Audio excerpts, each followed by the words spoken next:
chicken wings.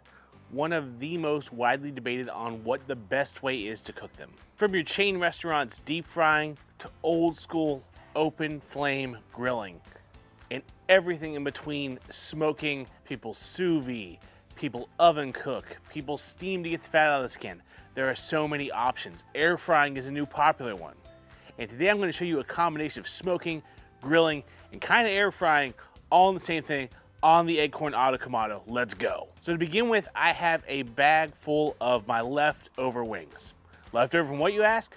Well, when we went to the Jack Daniels, part of the requirement for that World Championship competition was we had to turn in white meat. So what I turned in were wing flats. Why the flats? Not necessarily because the flat is my favorite part of the wing, but because flats are way more consistently sized than drums are.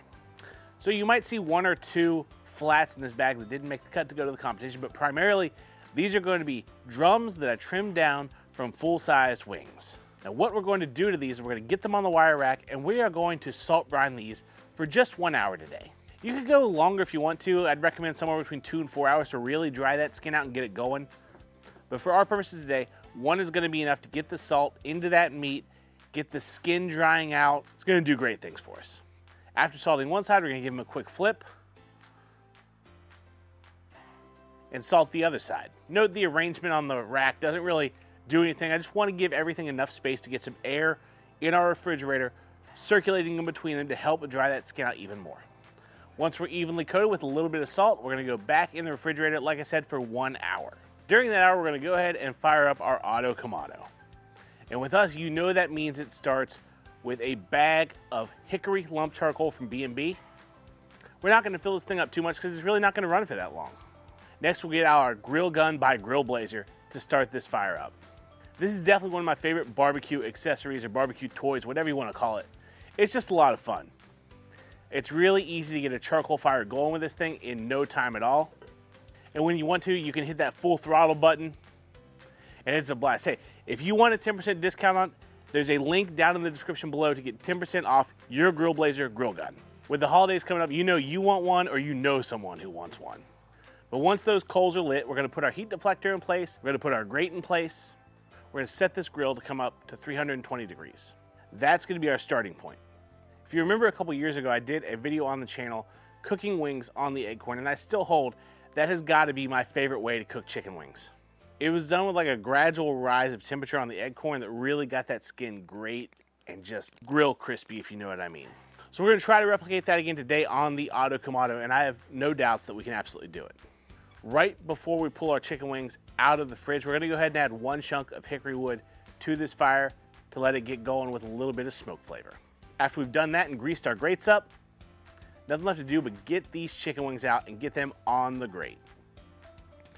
Now arrange them with space around them, but try to keep them pretty well over the deflector because we want to try to keep as little amount of direct flame off of them as possible because chicken wings are a fast cook, but they're not an instant cook, so we need to be able to let them sit in this high heat without burning. Now, as soon as we close the lid, we're gonna go ahead and dial this thing into 450 degrees and let that temperature start to climb. Even more important than that, I want that fan running. I want this grill pushing air. This is gonna give us that sort of air fryer effect.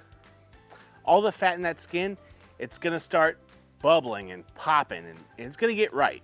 After 10 minutes, we're gonna take a look and you can see we've got some of these wings that were over a little bit of direct flame. They're already getting beautiful color. So all we're gonna do is flip them all over. Oh, look at these. Check the bottom sides, they're looking great. And after we do that, we're gonna give them a quarter rotation. Wait for another 10 minutes.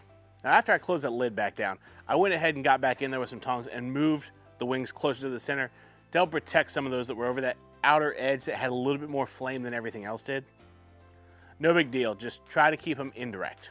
So after the second 10 minutes, we're gonna go back in there, flip them all back over the way they were, and now we're gonna add another little piece.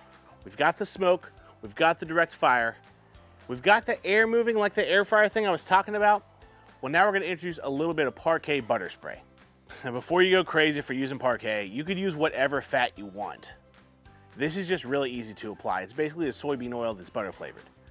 But we want that oil on the skin of this And when you fry things, what do you have your oil at? You have your oil at 350 degrees. Well, because we're transferring energy through air, which isn't as conductive as other things, that's why we're at 450. Sitting at that 450 mark, moving air through this grill, putting this oil on the skin is gonna help pseudo fry the exterior of these wings. Once you get them good and coated, we're gonna go ahead and shut it down for what should be the last 10 minutes. Oh, and a quarter turn. So at 30 minutes, let's take a look and temp these wings. I want these wings within 5 degrees either side of 200 degrees. Now you might say, whoa, geez, this is white meat. What are you doing going up that high? It's done at 165. Yep, sure is, and it's terrible. Wings, for whatever reason, even though they're white meat, can take way more of a beating when it comes to temperature. I don't know if it's because chicken flaps the wings, so it's white meat, but it's also kind of a working muscle like the dark meat, or what, but trust me, you get these up to closer to 200 degrees, you're gonna be a lot happier. It's gonna pull right off that bone. It's not gonna dry out even without a brine or injection. But if you wanna brine it, that'll just make them even juicier. But as you can see, these are all up over 200, 205, 203. These are gonna be fantastic. So there's nothing left to do now but season them. That's right, we weren't just going with salt the whole time.